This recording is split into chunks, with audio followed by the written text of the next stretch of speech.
Thank you. Good afternoon. So just very briefly, I'm the one with Southern California Edison. We serve electricity to 14 million people in Southern California. Many, perhaps not all of your communities, since there are some cities who have other sources for their electricity. And we have been dedicating a lot of our focus, as certainly I have, on the changes that are happening in industry and the policy direction that the state has been taking, which is really what I'm going to be talking about. So looking at the GHG challenge from the perspective that California has laid out in the governor's executive order as to where we want to go in the future, we're aiming for a 2050 goal of an 80% reduction from the 2020 level. So we're talking about a very substantial decline in carbon emissions as the goal that we're seeking. We have put in place already in California plans to reach 1990 levels by 2020 through the AB 32 legislation. And, so we have a cap and trade program in place and various other specific mandates for activities in the electricity sector, as well as others as we move towards 2020 goals. But now we're in the process of looking beyond 2020, recognizing that if we want to get on the path towards 2050, we have to think very carefully about what our 2030 target needs to be and what actions and plans we're going to have to put in place to reach that target. And that's where a lot of our emphasis is on now. And in fact, one of the things I'll be talking to you about is that what we did to get to 2020, setting target for what we wanted to achieve in reduction, but the Air Resources Board that kind of laid out what the target was going to be, while they did some things we think very well, putting in a cap and trade program, which is a broad market approach that can allow least cost solutions to be developed to reach that target, they also set in place various very specific mandates that they thought would be appropriate elements of the path to get to 2020. And now as we're looking out, we've learned from that, as we look out towards 2030, one of the things we're realizing is it's not really possible, no matter what one's intentions are, to know what specific actions and paths one should be taking to reach that ultimate goal. And so we'd like to take a different approach towards meeting 2030, and we're working closely with our brethren utilities, Los Angeles Department of Water Power, San Diego Gas and Electric, the Pacific Gas and Electric, and Sacramento Municipal Utility District to come up with a path forward towards 2030 that we think will help.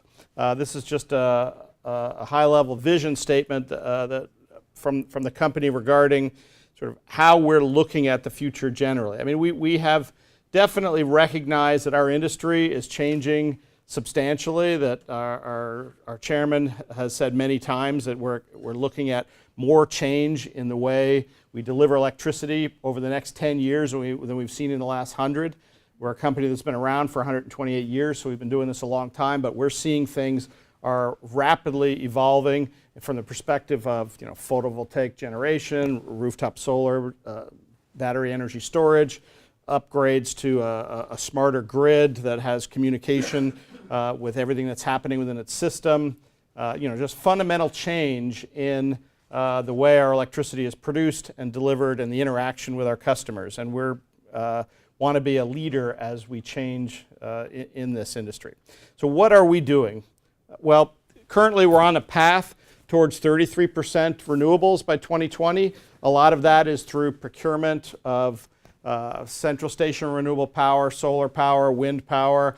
I was sitting at a table with a group from Chino Hills, which is an area where we're part of our transmission line that is going to be delivering some of the renewable power from the Tehachapi region is being brought down into the LA basin to serve customers in the area, for example. We're doing a lot and continue to do a lot in energy efficiency and demand response to help customers be as efficient as they can be in their use of electricity to minimize their costs. But other things are happening in the industry that are actually quite exciting but challenging to deal with. Energy storage. Batteries have always been sort of the holy grail of electricity because absent batteries, essentially, when people want to use electricity, we have to be simultaneously generating the same amount that they want to use, which is a huge challenge and a costly endeavor. But if you can store that power, that makes a huge difference in the processes by which we generate and deliver electricity. We recently went out and contracted for a large amount, at least compared historically to what's been out there, of storage, 260 megawatts of long-term storage capacity, and there's more coming. And another key element of the picture, and actually I'll go back, speaking of pictures, to here. If you look at the sources of greenhouse gas that we're trying to deal with as we deal with climate change, what you see is, well, electricity is a significant contributor, and in most other states in the nation, it's the largest contributor. Transportation is the sector that is the largest contributor in California. But these things aren't independent of one another. One of the great solutions for dealing with greenhouse gas emissions from transportation is to transition a lot of the vehicles that are on the road today from burning gasoline to fueling with electricity. There's other sources, natural gas, which also will be a viable component of the transportation solution.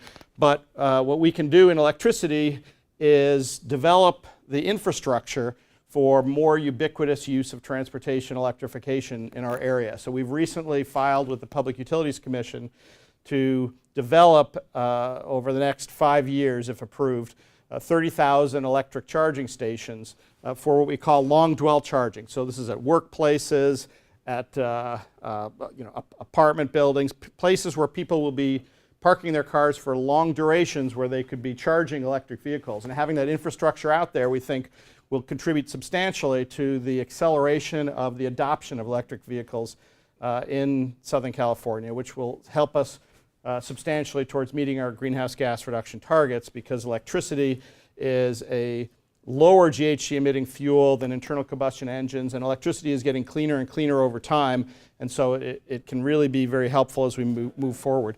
Of course, we need to, as the deliverer through our wires of these services to our customers, we need to modernize our wires grid to deal with all these changes. As battery storage providers and solar providers want to connect to our system, we need a system that can handle this changed production, changed delivery, and provide reliable, clean, and affordable power to our customers, which is really what we're all about. I mentioned before, we're looking beyond 2020 now towards 2030, and we want to do things differently. What we're recognizing is, in the past, we've established things like a renewable portfolio standard that says that by 2020, basically 1/3 of the power that we deliver to our customers will be generated through renewable sources. That's fine. That's certainly an element that will help us achieve GHG reduction goals. But how do we know that 1/3 in 2020 is really the right number compared to other options that are available to us? Energy efficiency, transportation electrification, a couple that I mentioned. How do we know that that's the right mix to provide our GHG reduction targets at the lowest cost? Well, the fact is we don't. So what we'd really like to do as we go forward is to say, look, we know where we need to be in greenhouse gas reduction by 2030. Let's set those targets, and let's recognize that over time, the tools that we have available in our portfolio to meet those targets are going to change and are going to be different for each of the utilities. So allow us to come forward with plans every 3 or 5 years that our regulators approve, that are the right mix of resources as we've looked out at the market and looked out at the options, and we believe will move us towards meeting that target. Approve those plans and let us move forward with that. Every few years you'll get to visit how we're doing as we develop new plans where new information is available. Costs have changed over time, and that's the path that we'd like to see going forward, with that kind of flexibility, so that we can achieve our greenhouse gas reduction targets while having the least cost on our customers and our community in getting there. So we can achieve the vision that California has, but do it in the smartest and best way possible. So with that, I think I have used up my time. What I want to talk about here is, we're all pretty much aware of the abundance of natural gas at this point. There's a big sort of global conversation going on. But with that abundance, a lot of new opportunities, a lot of new technologies that can be driven into the market to help with the discussion. So we want to talk about natural gas's role in the green discussion. First thing I want to sort of lay out is, we're not just talking about one item. Greenhouse gas, clearly AB 32 is a conversation. Somebody remember the 70s? Do you remember smog days? Yeah. Everybody, right? That is still a prevailing issue for Southern California in particular. The Clean Air Act requires that we clean our air of smog, which is nitrous oxide, NOx, as well as now AB 32 is creating this other area for greenhouse gases. It's very important to understand that there are two non-attainment zones in the United States of America as it relates to NOx. You know where they are? Southern California, San Joaquin. And that means we have a lot of work to do on both fronts. So what I want to make sure we're clear about, because we're trying to address both with natural gas, we've got to keep in mind that there are two. Got to keep this, all right.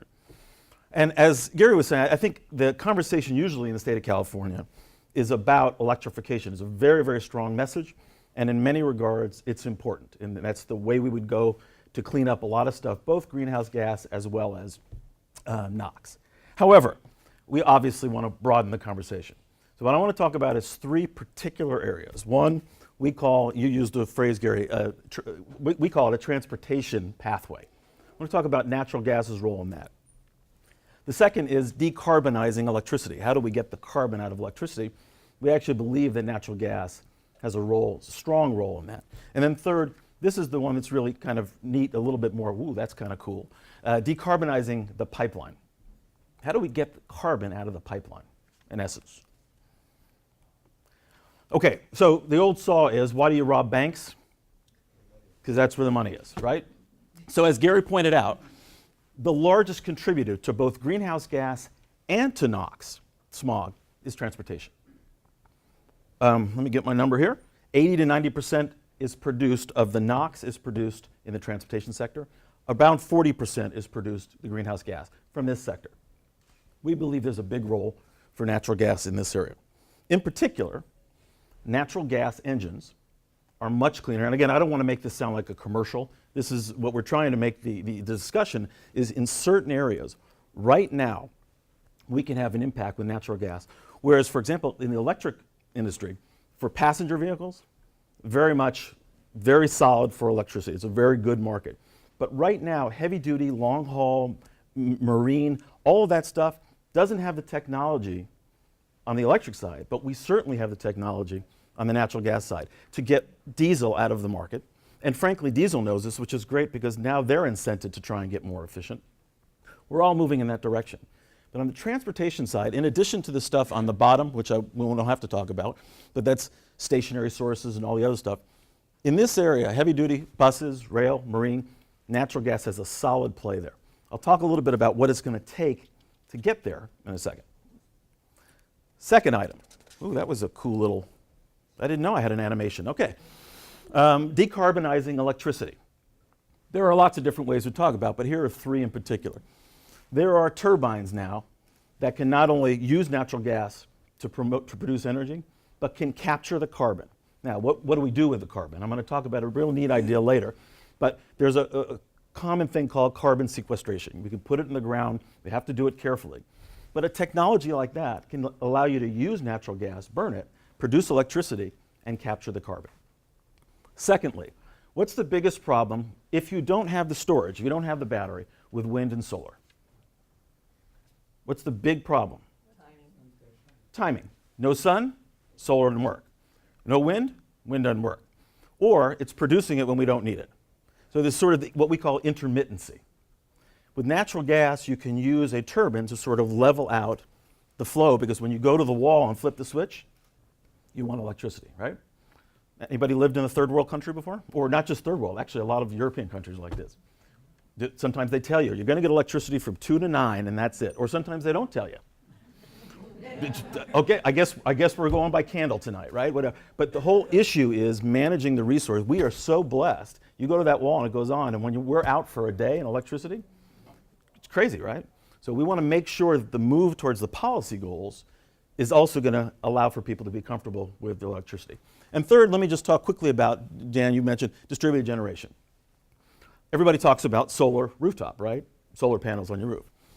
There's a number of natural gas distributed generation technologies. So fuel cells, little boxes, microturbines. I think they're using them in Japan a lot. And particularly, I want to talk about combined heat and power, CHP. Combined heat and power is basically a generator with natural gas that makes energy. It takes the exhaust heat and uses that exhaust heat to heat your home or your facility. CHP is a very, very efficient distributed generation. it causes issues on the electric grid, so we have to sort of manage that, and we're going to talk about that in a second. But CHP is, you don't have the stuff going out into the air, you're taking it and then heating the home. Make sense? So that's decarbonizing electricity. Now we're going to get to decarbonizing the pipeline. Now follow me here, okay? Methane comes from cow piles. Natural, it's going into the air. It's going into the air no matter what we do at this point, right?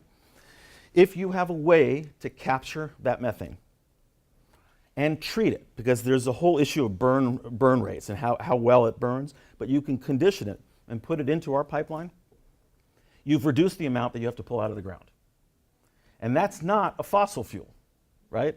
That's a natural fuel. It's not from the fossils. It's not deep underground. If you can do that with the stuff that's going into the air, but you can also do it with what this is representing as purpose-grown crops. And this is not sci-fi. This is doable. It really is doable. You can take things like switchgrass, and they're built, the whole study around algae, special algae, that you can then use to create the methane that you need, or the stuff you need to put into our pipeline. That kind of stuff is decarbonizing that pipeline. It's less natural gas that you have to pull out of the ground. Make sense so far? And the projections, I have a number here. There's potential for displacing 20% of the actual gas in our pipelines with this kind of technology. That's a significant amount. Let me go to the third one. This is called power to gas. And by the way, I have an article that was an interview with my boss, George Minter, from the Planning Report. It talks a little bit more about power to gas. This one's kind of cool because it really gets at the three technologies. During the day, when the sun's shining and solar's producing electricity, or at night when the wind is blowing and producing electricity that we don't need, what do we do with that electricity? Okay? What you can do with it, and I'm going to tell you what Germany, what they ran into, but what you can do with it is you electrolyze it. Water is H2 and O, right? You split those. What do you do with oxygen? What can we do with pure oxygen? Think about it. Hospitals, canisters, right? It's a commercial use of oxygen. Take that, put that over here. Now you've got a hydrogen molecule. Gary talked about storage in a battery. If you take that hydrogen, we can put some of that into our pipelines. How much is really a matter of debate because it burns differently than methane. Maybe up to 10%. You are now storing electricity through a hydrogen molecule, right? And that is electricity that's coming off the grid when we don't need it. Sits there, then you burn it, and then you can use natural gas. And you can go the reverse too. You can send it back the other way. You need water, you split the atoms, you go like that. And I'm telling you, it's not sci-fi, and I'm going to show you in a second. In addition, if you take that hydrogen and you put it with carbon, so I talked about carbon capture, an industrial, like a smokestack, it's carbon coming out of there. Carbon plus hydrogen makes methane. You've now created methane rather than pulling it from the ground. You can create it, capture the carbon, which is going to go in the air, so now we're preventing it from going in the air, take electricity that we're not using, split water into beautiful oxygen. I mean, it's sort of the story where like, why didn't we think of this before? Well, the Germans have, and it's called power to gas. And you can go both ways. Okay? Is this a crazy idea? Well, let me show you. Nope. There's two examples. Germany, they're doing it. Let me tell you what Germany had. They had overproduced wind and solar. Okay? They had too much wind and solar. They were paying Sweden to take their electricity. Paying them. And of course they said, well, that's stupid, right? They took this, they said, you know, we're going to figure this out. And they figured it out. Power to gas, there are over 30 plus all throughout Europe, mostly Germany and in Spain and Portugal. They are doing this. Is there one project in Northern California? Nope. There's one that's being started in Ontario, and when our ISO found out about it, oh, now they want to go do this. Right now we got the competition going, but this is not exotic technology. It's being done right now, okay? So there's a lot of words here. I just want you guys to have access to it. You know, who was talking about a system? I forgot. Was it you, Gary? It's the sort of system of managing. This is just a visual. But if you take all the utilities and say, look, we're not managing gas or electric or water, we're managing an energy grid. This is how the Germans see it. So up top, you'll see the alternative energy, right? And then you got methanation, you're creating methane, right? Electrolysis, you're pulling stuff in and out. And so if you look at this as a whole, you're saying over there as a consumer, how do I make sure when that person flips a switch, they get electricity? When they want to keep warm or cook, they get their gas, but you're not managing them separately. This technology, and a lot of it is bureaucratic and political and all that, that's why we often don't see it. But the technology exists and it's going there faster and faster and faster. This is the key to managing our sort of the energy crisis, again, both for smog, the NOx, as well as the GHG. Last slide, and I'll only say, so what are we doing about it? The gas company is very aggressive, so is Edison, so a lot of utilities in R&D. We're looking at public policy, legislative efforts to make sure that the right incentives are in place to push the technology into the market. Do you create the engines first or the infrastructure? You know, a very quick story. I was at a Subway, I went to get a soda. They give you the cup, right? What do you do with that cup? You go and you pick which soda you want, right? Why would we make electric stations or gas stations? Why don't we have a station you show up and you say, oh, I've got a gas vehicle, I've got a hydrogen vehicle, I've got an electric vehicle, and you just plug it in.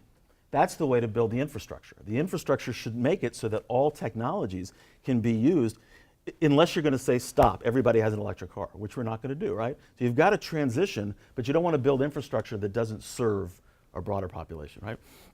So we're doing that. We have a conditioning service. Remember I told you about the biogas? So we have a service, people want it, they can pay for it, and we condition that biogas. Distributed energy, we have a tariff that's up in front of the commission right now to say, allow us to build and construct CHP, combined heat and power. And we're doing a lot in the LNG and hydrogen. So the exciting part is that this is all happening at the same time. The legislator is thinking about it, regulators are thinking about it. Our role, we need to fight sometimes to keep natural gas as part of the picture because it's seen as this thing that just kind of sits there in a pipeline. There's a significant role for natural gas in the larger debate. And so I think, well, there's one more, that's the commercial there. Isn't that beautiful? All right, so I look forward to the rest of the conversation. Thank you.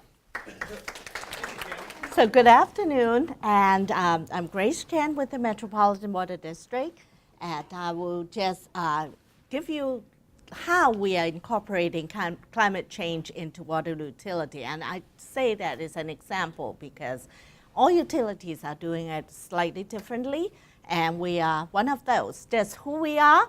We are regional water wholesaler to parts of 6 counties of Southern California. We go from the southern portion of the Ventura County to the San Diego County, and from the coast to the western part of Riverside and San Bernardino County. There are about 19 million people in our service area, which is half of the state's population, and we support a regional economy of over $1 trillion per year. So when we say we're a wholesaler, that means we don't sell directly to homes and businesses. We sell to what we call member agencies, 26 of them. Some are cities themselves, and others, they are in turn also wholesale water districts that sell to cities or other retail agencies. So where do our water comes from? And locally, we do have groundwater, which is a big portion of it, and we have recycled water. And we also, for Metropolitan, we don't own and operate any of the groundwater or recycled water system, but we do incentivize our local agencies to produce them. And we also look at water conservation as a source of supply. So in 1917, the city of Los Angeles started importing its water through the LA Aqueduct, and Metropolitan was formed in 1928 to build the Colorado River Aqueduct to bring Colorado River supplies from the border of California and Arizona into the coastal plain. And in the 50s, the state constructed the State Water Project, and Metropolitan becomes one of the 29 state water contractors that brings water from the Sacramento and Joaquin River Delta area to Southern California. So some of the challenges, of course, operations and water quality, a lot has to do with all the different regulations that we have to deal with, whether it is water quality regulations or environmental regulations that will affect the timing or amount of diversions. We have demands and economics that changes the water demands. And of course, the big thing is, water, energy, and nexus. That's why we're here. And of course, the biggie is always the climate change. So how does Metropolitan approach climate change adaptation? Basically in 3 areas. The first is participating in research and knowledge sharing. We're incorporating the uncertainties into our planning as well as into our programs. So what I mean by that, this is one example of the knowledge sharing. Metropolitan and 9 other big water utility belongs to this Water Utility Climate Alliance. And this alliance is basically to share information as well as pool resources to do research. And mostly, as you can see, most of the agencies are really in the West, but we also have New York City and Tampa Bay joining us. Then this is in terms of the implementation of programs. And you can see here, this is what we call the water portfolio for dry years. Dry year is not the extreme drought like we are in right now. Roughly the bottom 10 percentile of supplies and top 10 of the demand. So in the early 90s, we were very reliant on imported supply, but we have since learned that we need to diversify. And our last update is of our integrated resource plan, which I will get into, is done in 2010, and we update that every 5 years. So next year, we're going to embark on another update. And we have significantly changed the portfolio. And like any other utility, of course, everybody is worried about the greenhouse gas emissions. So we do our part in increasing efficiency and decreasing the emission. And Metropolitan operates 16 hydroelectric plants within our distribution system and have a total capacity of 122 megawatts. We'll also install solar energy in our facilities wherever we can. And we do all the other stuff that everybody does, energy audits and green fleets and rideshare programs. But we also, one thing that is more on the water side, but it also has impact on the energy side, is we incentivize retrofitting plumbing and redoing landscape. So going to the planning, the Integrated Water Resource Plan, IRP, is basically a way of looking at how we incorporate that, all the different components and challenges and trends. And distinctly, we have 3 components. The first component we call core resource strategy. That is, we look at what the trends are, what are some of the historical variations we have in weather, and how we can meet those demands. And of course, everybody knows nothing goes as planned. So there's a component 2, which is we call a supply buffer. What it is we incentivize a little additional conservation effort and or additional local supplies production, such that maybe, just like this year or last year and this year, the extreme drought, we are still able to meet reasonably the demand. Then we have the third component, which is looking at a longer-term systematic changes in our supply and demand.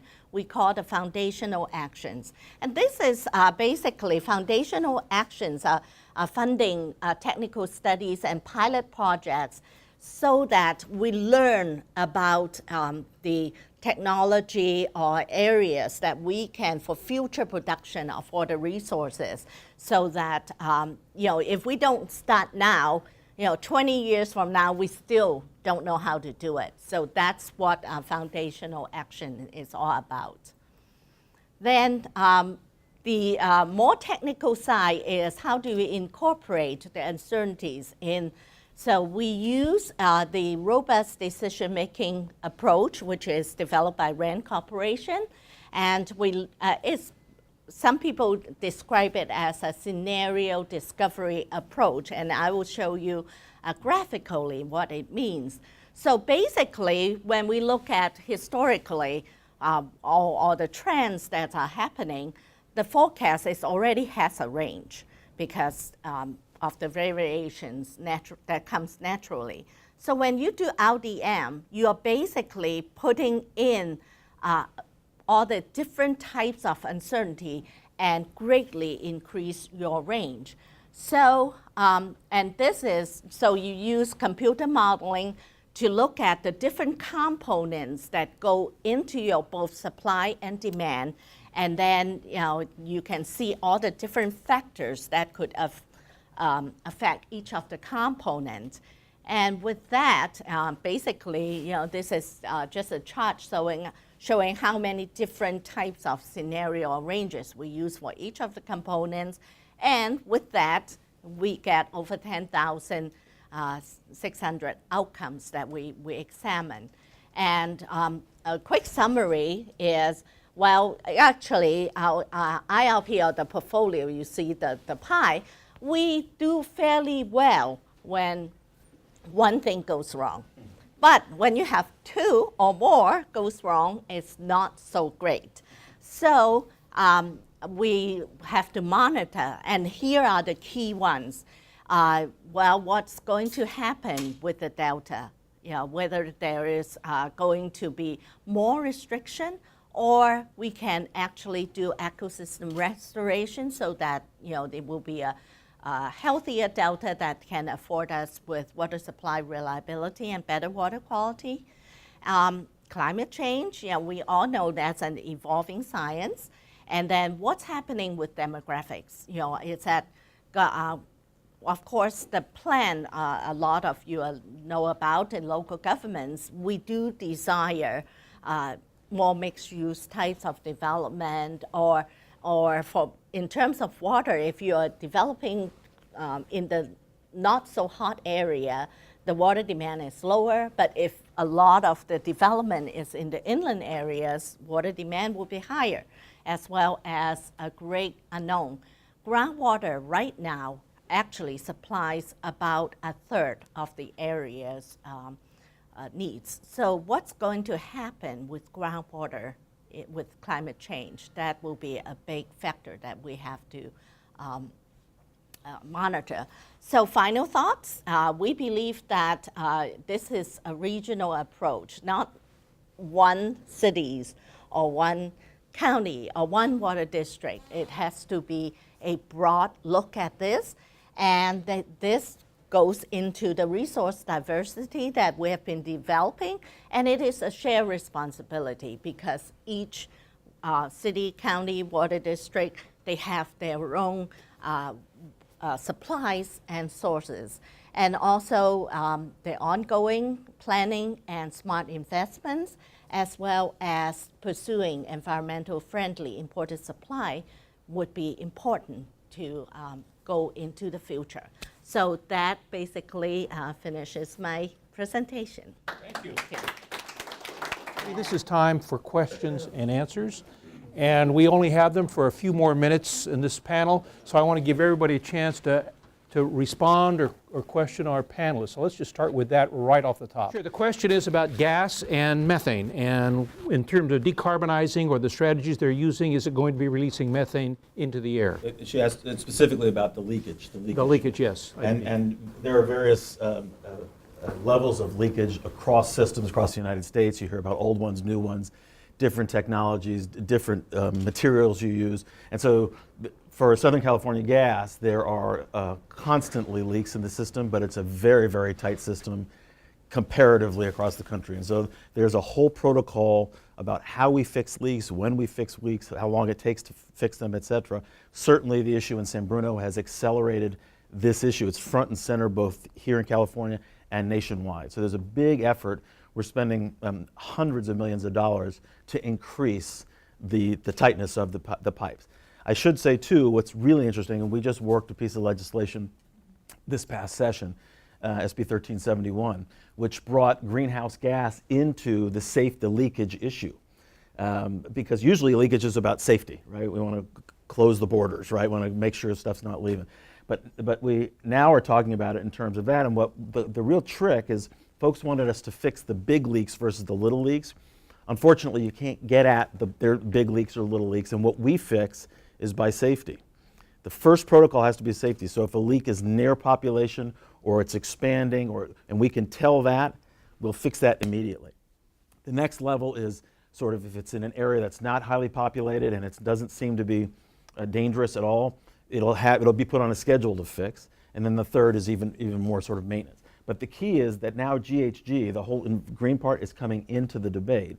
And so there's a lot of money being spent on fixing it. And I'm not just saying making the commercial. Southern California Gas is a relatively newer system, and it uses more polyethylene as opposed to steel or other products, which the older systems use, and have a tendency to leak more. But everybody's moving that way because of the issue. There was San Bruno, but also, if you remember, East Harlem, that also had an explosion. And so, yeah, and those are sort of wake-up calls. And there's a huge federal push. If we can get anything passed in Congress, there's a big federal push to create dollars and incentives to do that. So. Saw several hands going up, but I lost track now. I'm Water. I heard your whole presentation, both in San Diego and here. And one of the things you're not dealing too much with, because we're building a desalination plant for brine water. There's communities all over that have brine water. They're below mountains and things. You aren't addressing that too much. And I know it's going to be really beneficial for our city. 2 more years and we'll be comfortable. Actually, we do.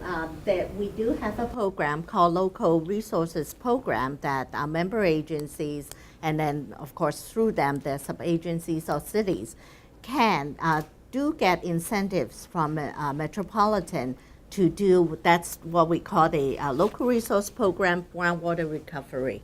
I did not really expand on that, but yes, that it has been actually, that program has been in effect for about 20 years already. I think your biggest, we go through Callegas, one of your distributors, and they've already put the pipeline in all the way to the ocean. So you did your contribution. It's still, you have to go through Callegas for the application and so forth. It's actually on our website. Yes, there are many individual, Irvine has it, or some Riverside County, they do have it.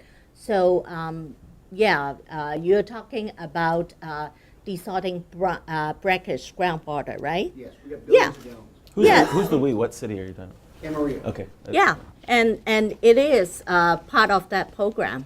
So how are you getting information about these programs, all three of you, I think that's addressed all three, to the people on the ground, the communities, this kind of community from cities and communities throughout the state? Anyone want to start with that? Well, I guess as a general matter, we have an organization called Local Public Affairs. I guess Ken used to be a part of that, and Charlie in the back is part of that, that deals directly with our local communities and local cities, and that's probably the primary direct source. Of course, occasionally some of us are invited to speak on a panel where we have an opportunity to share information, so today is another example. We are, for some specific applications, looking at other means of communicating broadly. For example, I talked about an application that we filed on our transportation electrification, where we want to put in 30,000 charging stations over 5 years. If we get permission to move forward with that, part of that proposal includes education and outreach associated with the benefits of transportation electrification broadly.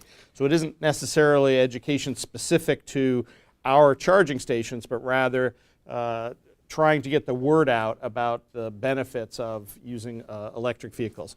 And while I'm talking about electric vehicles, you know, again, and you probably picked this up from both what Ken said and what I said, is the GHG solution in transportation isn't electric or gas. It's electric and gas and hydrogen. We need all of it, and so therefore we're really complementing, not competing on that ground. Yeah, and in addition to what he was saying, that, well, Metropolitan, of course, do the same thing. We have the education program. We have also, through our member agencies, we talk to community groups. But I think actually every 5 years, we update our integrated resource plan. And that is actually a very public process. We do invite, we go to the different counties we serve and invite elected officials. We usually do not get a big response of people coming, but we do invite. It's letters are sent to all the cities and counties, invite them to come in and look at, you know, our planning process. So can I just, I want to do one extra there. There are sort of levels. There are policymakers that you, especially, how many of you have been on the Big Creek trip for the electricity up to the hydroelectric? And then there's the water trip, state water trip. I've done that. So there's that level, you want those kinds of folks to be doing that. And then there's a push, particularly because utilities are not sexy and interesting, you know. So we have to take instead of reacting to legislation or regulation, we have to push the agenda through public affairs and other areas. Right. And because it's hard. It usually pops up when there's a problem, and then we're running around trying to educate. Make it sexy. Yeah. Weren't my slides sexy? Weren't those interesting? The cow was kind of cute, wasn't it? So what are you doing to reach out to communities that may not have English as a first language or other concerns so they're not getting the message? Our message are generally multilingual. That's true. You know, both English, Spanish. We actually hire people to specifically target the Asian and Spanish population. So we do have special communication, and we also go to their media to get the word out. But it's never enough, you know, like any kind of messaging. It's never enough. And then both of us have, we have phone centers that speak hundreds of languages. It is never enough. Hundreds, huh? Well, a lot. Yeah. They don't, Serbo-Croatian they don't speak. But Armenian. Is there a partnership today in terms of city lighting moving to LED and the Southern California Edison or the gas company involved in making that possible? Charlie may be able to provide a better answer, but we do reach out and work with cities and communities on our energy efficiency programs generally. Lighting is a key element of the energy efficiency direction. One of the things actually though we're trying to change as we go forward is as we try to get energy efficiency solutions out there to residences, to businesses, to governments. Right now, the Public Utilities Commission takes a very active and, from our perspective, sort of micromanaging role to what we can do, what we should do, what we get funds to do. And what we really want to do is find a different future where we can expand that. In particular, when energy efficiency is a lower greenhouse gas cost solution than other alternatives, then we don't want those rules that say, you know, we can only do what is beyond the codes and standards that is set, and that we can count and we can get money to do, and then we get evaluated on how we do on those goals. It shouldn't matter. If changing out lighting that maybe you could have changed out on your own but you didn't is a lower cost solution than, you know, adding an additional wind farm, for instance, then that's what we should be doing. So what we're trying to do is modify the rule so it will be easier for us to work with partners on whatever energy efficiency solution makes the most sense. Or it doesn't have to be energy efficiency. I mean, to help you deal with your electricity bills, if you know, putting in community solar in the area is what makes sense. Or probably from the gas company will tell you if there are fuel cell solutions that make sense. I mean, we really ought to be finding whatever the best solutions are for the problem, and we're trying to move in that direction. So comment is that the company is not helping the city actually change out those lights. Can you respond to that? Well, I can take that message back, basically, is what I can do. Camarillo. I have a question about sustainability with energy in general, and the word fracking hasn't been used by any. Ah, the F word, it's come up. Wondering, is that a plan for California, and are we concerned about our groundwater with that? Yeah, so I was going to wait and see how long it took. The official answer is, first of all, gas company doesn't frack. We move gas around, but certainly the entire gas industry is buoyed by this technology that has created an abundance of cheap gas. It's not just gas; it's cheap. So various states are managing it. In the state of California, the governor asked, and I know the acronym, DOGGR, which is the state agency. It's the Department of Gas and Geothermal, to study the issue and then make a decision on what can we do to responsibly frack in California, right? Hydraulic fracturing is what it is. I'm assuming everybody knows what that is? Okay. Groundwater is an interesting thing. I think there's a little bit of a boogeyman around it. The only thing I can say is that so let me just say this and see if I get it right. How's that? Fracking is done way, way, way below where the groundwater is. And so the part that comes through the water that has to get there, you have to make sure you do it well and responsibly so that we don't want to contaminate the groundwater. But fracking itself has been around for 70, 80 years. It's not a new technology. So. Yeah, basically, I think you got it right. The depth is many, many times where the usable groundwater is. But it is always how well you do your wells such that there is no leakage, because you go all the way the full column down. And also a lot of the problem that has been experienced in many states, they're not even underground. They are how you handle the surface. And that's where there could be contamination. So the way we look at it, it needs to be regulated, it needs to be monitored, but on the other hand, it is still a valid technology. We cannot just have a knee-jerk reaction and say, no fracking. We have to study the geology, study how the program is implemented, and make sure that you have safeguard around what you are actually doing. So the question is about the number of lines that may be permitted and the beautification or underground and beautification around your substations. Right. Underground and substation. Yeah. So on the first part, basically each transmission line project is its own unique solution to bringing remote generation to where the load is. And that has certainly in recent years, because we have already a very long-standing existing population, created some new challenges as we've expanded our renewable portfolio. Since the renewable generation coming from things like wind and solar is necessarily very remote to where the electricity is being consumed,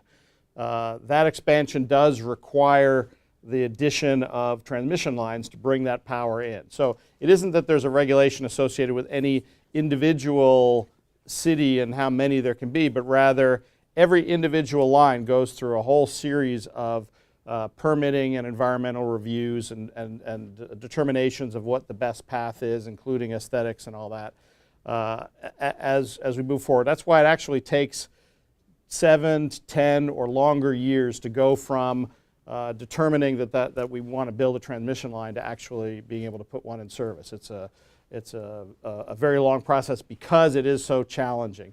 Now, as far as the Mesa substation goes, there isn't anything like undergrounding you can do with an entire substation. On the other hand, in the particular case of the Mesa substation, we are actually looking at, again, related to bringing in power from remote locations and making some changes to the grid, probably a substantial reconstruction of the Mesa substation to be able to handle higher voltage power lines through there. And as a result, what you would see is a modernization and a redoing of that particular substation, which might, this is perhaps going to be coincidence rather than by design, result in a very different aesthetic. And I don't know yet because we're early in the stages of getting approval. There's recognition that electrically that's a good project to do, getting approval for the funding and then the design and activities. So like I said, it's probably a multi-year process before that's all done and ground is broken and it's completed. But you will eventually, if that goes through successfully, see some substantial changes at Mesa. So I want to say, if I may, that Ken learned his lessons well in school. We always asked him to think out of the box, and he brought up the topic that no one has touched on, so I will take the liberty of coming back to it.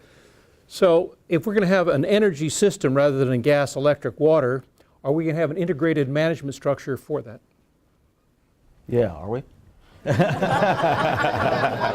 I mean, there's always a problem. All of you acknowledge we have not only legal barriers but serious institutional barriers Can I and take a cultures quick crack? and So, histories and people. So, Sin, you brought up No, as a I'm gonna get it, policy but- wonk. I want to hear the answer. Do you- and I hope let's it's a see good if somebody in the room remembers a merger of two significant government agencies, and I'll give it away if I use the word, inside Los Angeles, Southern California.